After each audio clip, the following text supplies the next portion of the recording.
I thought I would take you along with me to do a day's worth of chores. Now, I repeat these chores twice, in the morning and in the evening, so I'm not showing you everything twice, but I'm showing you everything once, which is quite enough. Now, just so y'all know, I got these boots at a thrift store. They're not $200 cowboy boots, but you definitely need a pair of boots when you're working on a farm or a homestead because things get really dirty. The first thing I do in the morning is feed the animals. The first thing we do, whether it's me, my husband, my daughter.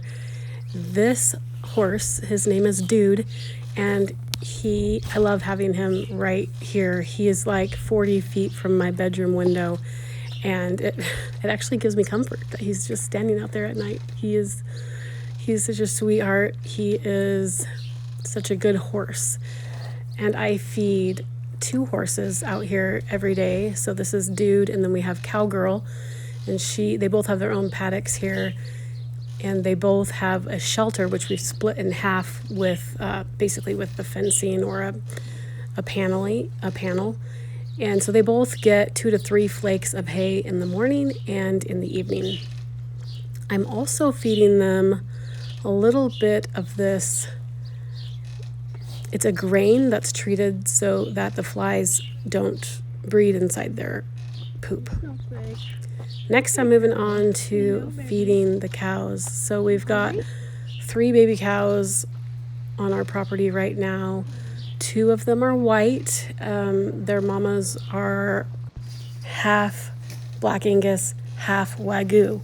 And so they were actually bred to a Charolais, which is a white breed of cattle. The guy that we bought them from told us that they were both bred to Black Angus, but obviously he had more than one bull, and we got a surprise when they were born. But these mama cows are still nursing their babies. The babies are just now starting to eat a little bit of hay, but we feed the mamas both about. All these cows, we put about a half a bale out there in the morning and in the evening for them.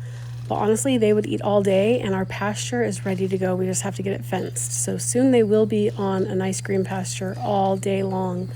But they love hay, and the little guys are starting to eat it, so that's fun to watch.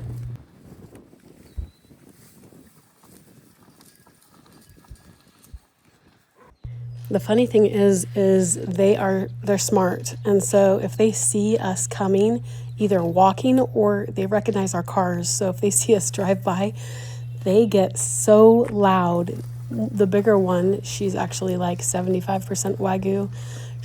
We call her a beast and that's Big Bertha. But man, if she sees you go by or drive by and she's hungry, she moos, but it's not just a moo, it's more like a scream. She's just yelling at you to come feed her. And then little Bessie, the smaller black cow, we call her little Bessie. And then the bigger white calf, we call her Snow or Snowflake. And then the smaller white calf is a boy, and we call him Choncho.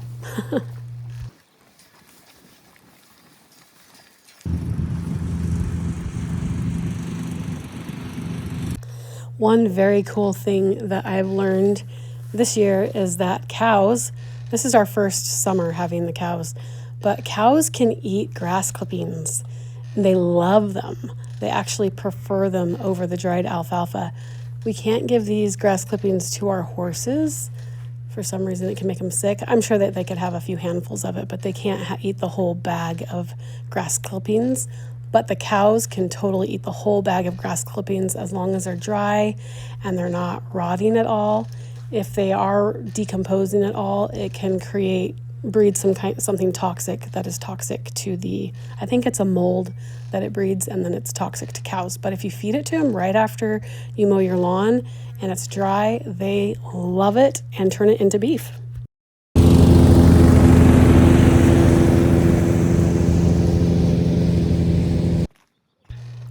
I will definitely be doing this all summer long. Every time I mow the lawn, they're going to get a bag or 2 full of grass clippings, because honestly, that they eat a bale of hay every day, which around here is about $10 worth of hay every day. So every time I feed them my grass clippings, I am saving significant amount of money until they get, at least till they get out on the pasture where they can have fresh grass that, we just grow it. We don't have to buy it every time we feed them.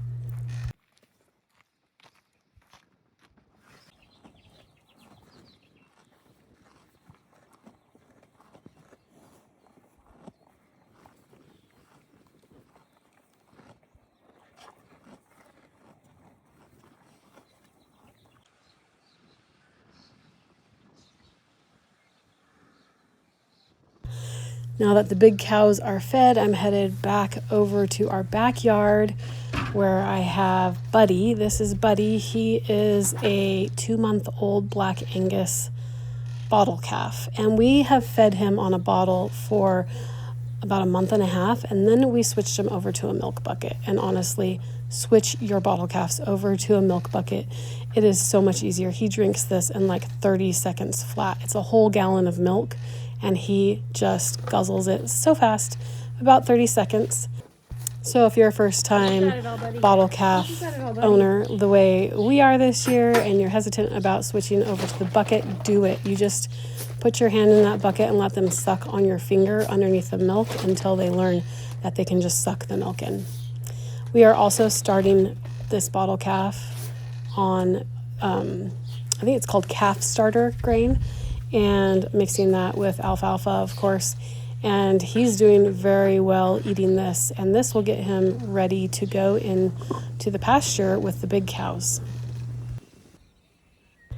Usually my husband does this kind of thing, but he is out of town, and we have irrigation water going into our root cellar, which is fine because there's a sump pump in there to pump it out.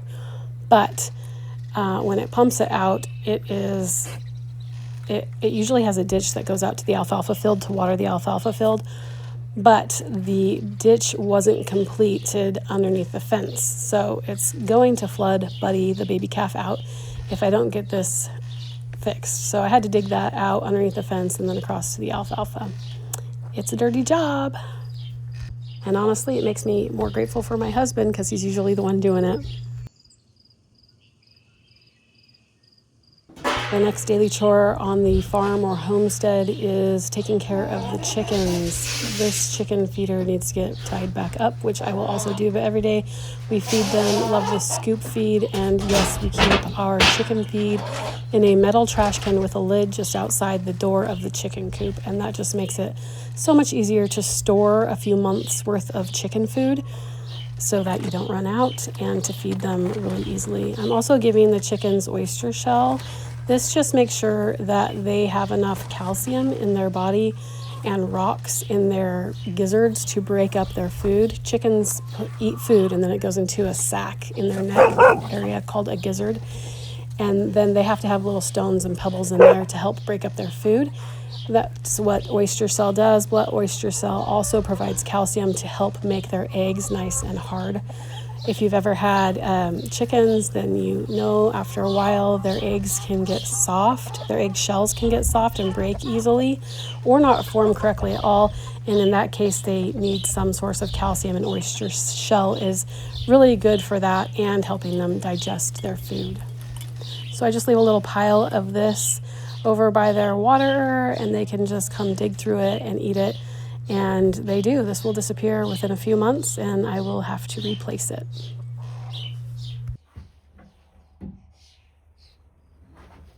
The funner part of taking care of chickens, of course, is collecting eggs. We got this nesting box at Dunlap's Hatchery, and I'm sure you could buy them online. They're not cheap because they're metal, but they are very nice, and you only need a few nesting boxes for several chickens because they just share nesting boxes. This is another one of the splash morans, the one broody hen that we have left. And she's in there sitting on the eggs like usual. But these splash morans lay a really beautiful dark brown egg. We also have Americanas that lay this beautiful greenish blue colored egg. And then we have a barred rock and some other chickens, longhorns, that lay the lighter brown eggs.